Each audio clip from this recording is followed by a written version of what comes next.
आप अपने विंडोज़ को फास्ट कैसे कर सकते हो? माने आप अपने विंडोज़ का जो परफॉर्मेंस है उसे आप बूस्ट कैसे कर सकते हो? तो सबसे पहला प्रोसेस में करना क्या है कि आपको अपने विंडोज़ के स्टार्ट मेनू में जाना है और यहाँ पे जाने के बाद आपको यहाँ पे टाइप करके सर्च करना है कंट्रोल पैनल। आपको यहाँ पे अपनी कंट्रोल पैनल को ओपन कर लेना है। कंट्रोल पैनल का कुछ इस तरह का इंटरफेस होता है। तो आपको करना क्या है कि जैसे आप यहाँ पे देखोगे यहाँ पे व्यू बाय कैटेगरी का यहाँ पे ऑप्शन सिलेक्टेड है, तो आपको इसे लार्ज आइकन्स कर लेना है। जैसे मैं यहाँ पे इसे लार्ज आइकन्स कर लेता हूँ। अब आप यहाँ पे देखोगे यहाँ पे आपको पावर ऑप्शन आपको यहाँ पे शो हो रहा होगा, तो आपको इस पावर ऑप्शन पे आपको क्लिक करना है। अब आप यहाँ पे देखोगे यहाँ पे आपको दो ऑप्शन यहाँ पे मेरा शो हो रहा होगा, एक बैलेंस्ड का और एक अल्टीमेट परफॉर्मेंस का।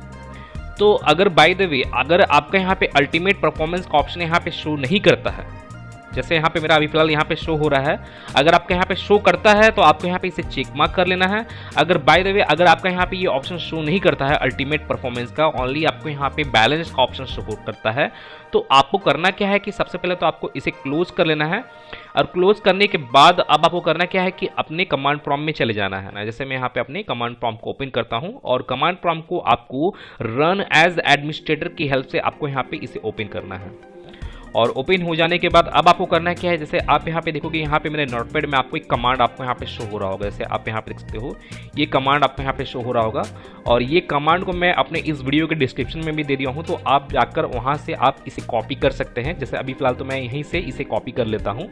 जैसे आप यहाँ पे देखोगे यहाँ पे कॉपी कर लिया हूँ। कॉपी करने के बाद अब आपको यहाँ पे अपने कमांड प्रॉम्प्ट में आपको इसे पेस्ट कर देना है। जैसे आप यहाँ पे देखोगे यहाँ पे मैं पेस्ट कर दिया हूँ। आपको यहाँ पे इंटर प्रेस करना है और इंटर प्रेस करने के बाद फिर उसे आपको क्लोज कर देना है।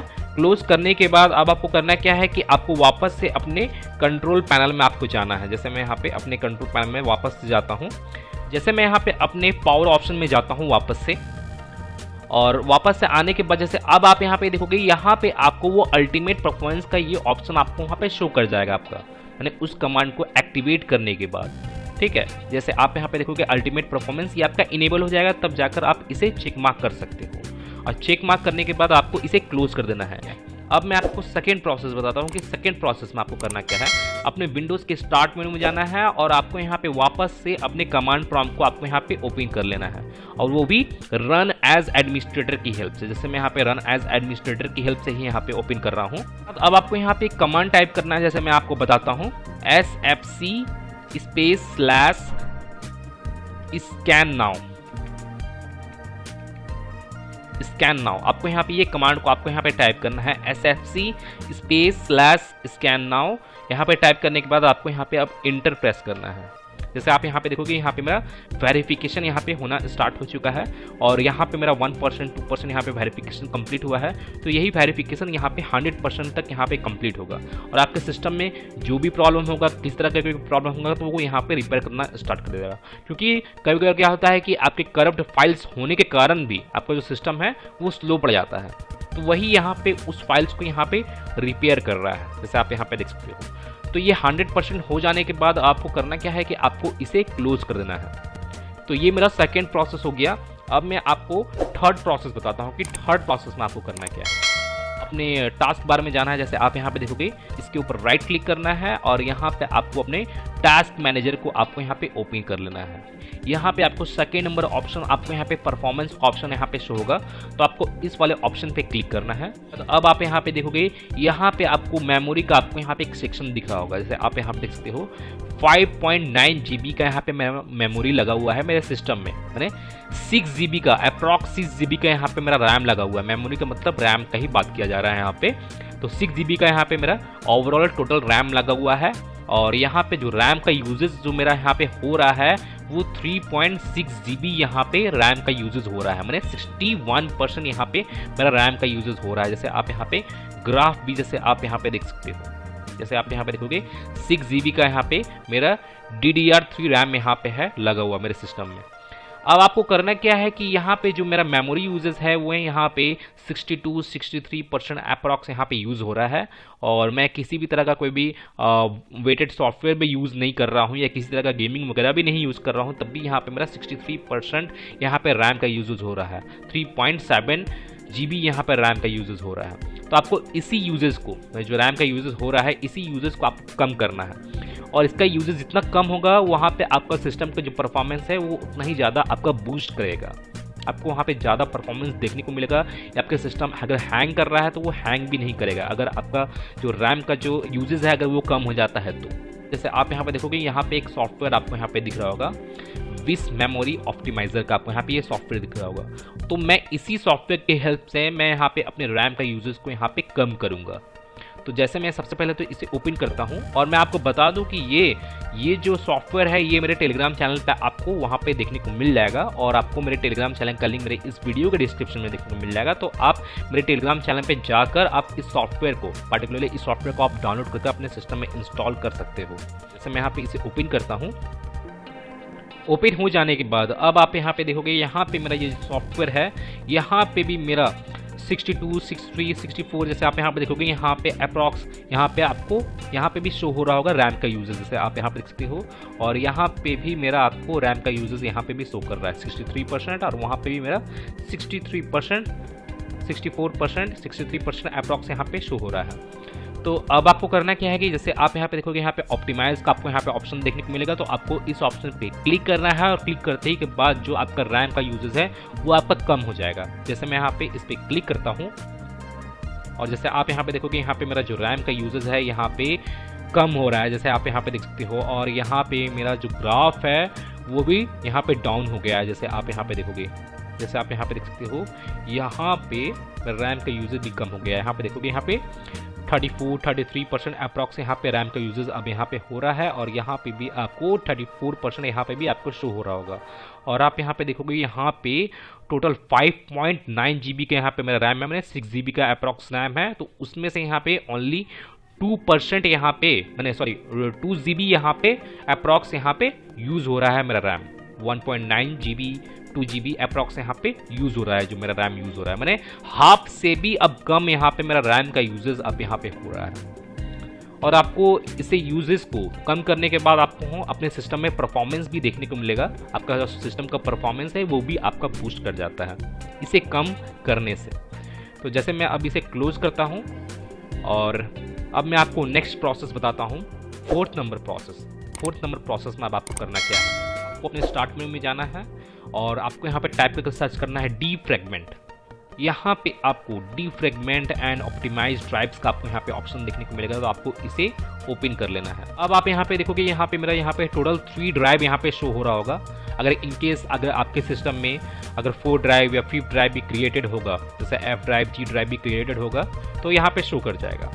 और तो अब आपको करना क्या है कि आपको जो पहला ड्राइव है C ड्राइव, तो आपको सबसे पहले उससे सेलेक्ट करना है। मैंने यहाँ पे आपको एक एक करके आपको यहाँ पे इन सभी ड्राइव को आपको सेलेक्ट करते ही जाना है। तो अभी फिलहाल तो जैसे मैं C ड्राइव को यहाँ पे सेलेक्ट किया हूँ, C ड्राइव को सेलेक्ट करने के बाद अब आपको यहाँ पे एनालाइज का आपको यहाँ पे ऑप्शन देखने को मिलेगा। जैसे अभी फिलहाल ये मेरा हाइड है, अगर इनकेस अगर आपका ये हाइड रहता है आपका, तो आपको करना क्या है कि आपको यहाँ पे डायरेक्टली इस ऑप्टिमाइज वाले बटन पे क्लिक करना है। अगर ये आपका अनहाइड रहता है, अगर हाइड नहीं रहता है, अनहाइड रहता है, तो यहाँ पे सबसे पहले आपको इसे एनालाइज करना है, फिर उसके बाद आपको यहाँ पे ऑप्टिमाइज करना है। अगर ये हाइड रहता है तो आप यहाँ पे डायरेक्टली आप ऑप्टिमाइज कर सकते हो। तो यहाँ पे एनालाइज और ऑप्टिमाइज होने में, यहाँ पे आप एनालाइज और ऑप्टिमाइज करोगे तो यहाँ पे किन्हीं लोगों का 15 मिनट का भी टाइम लगता है एनालाइज ऑप्टिमाइजेशन होने में, किन्हीं लोगों का 20 मिनट 30 मिनट का भी टाइम लगता है। तो आपको यहाँ पे जरा वेट करना है, जरा पेशेंस रखना है, और इन सभी ड्राइव को आपको यहाँ पे एनालाइज और ऑप्टिमाइज कर लेना है। और इसे करने के बाद जो आपका सिस्टम का जो परफॉर्मेंस है वो आपका बूस्ट करेगा, मैंने इस प्रोसेस को भी अप्लाई करने से। अब मैं आपको 5th नंबर प्रोसेस बताता हूँ, और उसके बाद मैं आपको एक बोनस प्रोसेस भी बताऊंगा। तो सबसे पहले तो मैं आपको 5th नंबर प्रोसेस भी बता देता हूँ। आपको अपने स्टार्ट मेनू में जाना है, और यहाँ पे आपको सेटिंग्स का आपको यहाँ पे ऑप्शन देखने को मिलेगा। तो आपको इस सेटिंग्स वाले ऑप्शन में चले जाना है, आपको इस ऐप्स वाले ऑप्शन पे क्लिक करना है। अब आप यहाँ पे देखोगे, यहाँ पे आपको स्टार्टअप का आपको यहाँ पे एक ऑप्शन देखने को मिलेगा, तो आपको इस ऑप्शन में क्लिक करना है। और इस ऑप्शन में आने के बाद जैसे आप यहाँ पे देखोगे, यहाँ पे मेरा आपको बहुत सारा आपको स्टार्टअप ऐप्स आपको यहाँ पे दिख रहा होगा, जो अभी फिलहाल यहाँ पे कुछ टर्न ऑफ भी है और कुछ यहाँ पे टर्न ऑन है। तो यहाँ पे मैं आपको बता दूं कि यहाँ पे कुछ एप्लीकेशन को, कुछ स्टार्टअप ऐप्स को आपको यहाँ पे टर्न ऑफ करना है, क्योंकि ये जो स्टार्टअप ऐप्स जो है जो टर्न ऑन है, जैसे मान के चलिए कि आपका यहाँ पे टोटल स्टार्टअप ऐप्स आपका टर्न ऑन है, तो ये जो टर्न ऑन है, ये टर्न ऑन होने से क्या होता है कि ये आपके विंडोज़ के बैकग्राउंड में ऑलवेज रन करता ही रहता है। ये जो स्टार्टअप ऐप्स जो यहाँ पे शो हो रहा है ये ऑलवेज आपके विंडोज़ के बैकएंड में आपका वर्क करते रहेगा, और जिस कारण से आपका जो सिस्टम का परफॉर्मेंस है वो स्लो पड़ जाता है। तो आपको करना है यहाँ पे ये है कि यहाँ पे जो जो स्टार्टअप ऐप्स का आपको यहाँ पे ज़रूरत नहीं है, जिसका नीड नहीं है, आपको उन सभी स्टार्टअप ऐप्स को आपको यहाँ पे टर्न ऑफ कर लेना है। जैसे यहाँ पे मेरा कोटाना आपको यहाँ पे शो हो रहा होगा, तो मैं इसे पहले से टर्न ऑफ करके रखा हूँ क्योंकि इसका मुझे यूज़ नहीं है, तो मैं यहाँ पे इसे टर्न ऑफ कर दिया हूँ। जैसे आप यहाँ पे देखोगे, यहाँ पे आप इसे टर्न ऑन टर्न ऑफ यहाँ से इस पर क्लिक करके आप नॉर्मल तरीके से आप यहाँ पे टर्न ऑफ टर्न ऑन कर सकते हो। और यहाँ पे जैसे आप देखोगे, यहाँ पे मैं माइक्रोसॉफ्ट एज को भी यहाँ पे टर्न ऑफ किया हूँ, फोन लीक को भी यहाँ पे टर्न ऑफ किया हूँ, जो एप्लीकेशन का मेरा जरूरत नहीं है। माइक्रोसॉफ्ट एज को इसलिए मैं टर्न ऑफ किया हूँ क्योंकि मैं ऑलरेडी गूगल क्रोम में यूज़ कर रहा हूँ, तो इसलिए मैं यहाँ पे इसे टर्न ऑफ कर दिया हूँ।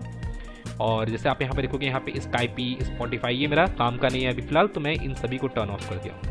और मैं आपको बता दूं कि यहाँ पे किन किन एप्लीकेशन को आपको यहाँ पे टर्न ऑफ नहीं करना है, स्पेशली किन किन एप्लीकेशन को। तो मैं आपको बता दूं कि अगर आपका यहाँ पे पॉइंटिंग डिवाइस रिलेटेड अगर आपको वहाँ पे एप्लीकेशन देखने को मिलता है, स्टार्टअप ऐप्स देखने को मिलता है पॉइंटिंग डिवाइस से रिलेटेड या टच पैड से रिलेटेड आपका जो स्टार्टअप ऐप्स देखने को मिलता है, तो उस जैसे स्टार्टअप ऐप्स को आपको यहाँ पे टर्न ऑफ नहीं करना है। ड्राइवर से रिलेटेड आपको यहाँ पे स्टार्टअप ऐप्स को टर्न ऑफ नहीं करना है, या इंटेल से रिलेटेड अगर इंटेल का यहाँ पे आपको स्टार्टअप ऐप्स देखने को मिलता है, या रियल टेक से related audio HD audio Realtek या इंटेल, या आपका जिस भी कंपनी का लैपटॉप है, जैसे फॉर एग्जांपल HP का है, तो HP से रिलेटेड भी अगर आपको यहाँ पे स्टार्टअप ऐप्स देखने को मिलता है, तो आपको उन सभी स्टार्टअप ऐप्स को आपको यहाँ पे डिसेबल नहीं करना है, मतलब उसे टर्न ऑफ नहीं करना है। और बाकी के जो स्टार्टअप ऐप्स आपके काम करनी है, तो आपको उन सभी को ही टर्न ऑफ करना है ओनली।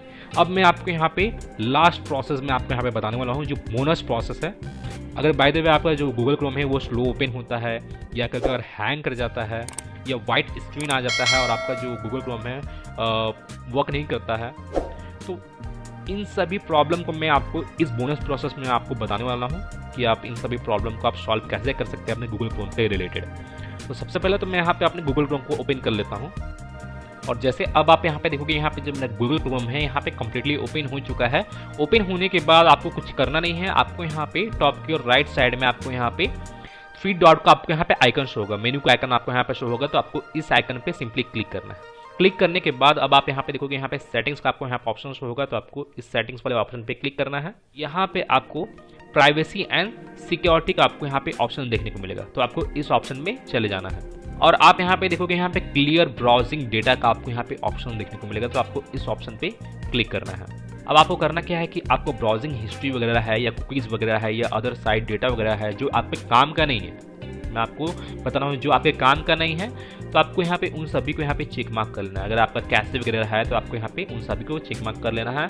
अगर मान के चलिए फॉर एग्जांपल अगर आपका ब्राउजिंग हिस्ट्री आपका काम का है, तो आप यहाँ पे इसे अनचेक भी कर सकते हो, लेकिन मैं यहाँ पे अपने केस में यहाँ पे इन सभी को चेक मार्क करके मैं आपको दिखा रहा हूँ। अगर आपका जो इंपॉर्टेंट डेटा नहीं है या इंपॉर्टेंट ब्राउजिंग हिस्ट्री वगैरह नहीं है, तो आपको मैं बोलूँगा आप यहाँ पे इन तीनों को चेक मार्क कर लीजिएगा। इन तीनों को चेक मार्क करने के बाद आपको यहाँ पे टाइम रेंज में आपको यहाँ पे ऑल टाइम यहाँ पे सेट करना है, जैसे मैं आप बाय डिफॉल्ट यहाँ पे सिलेक्टेड है।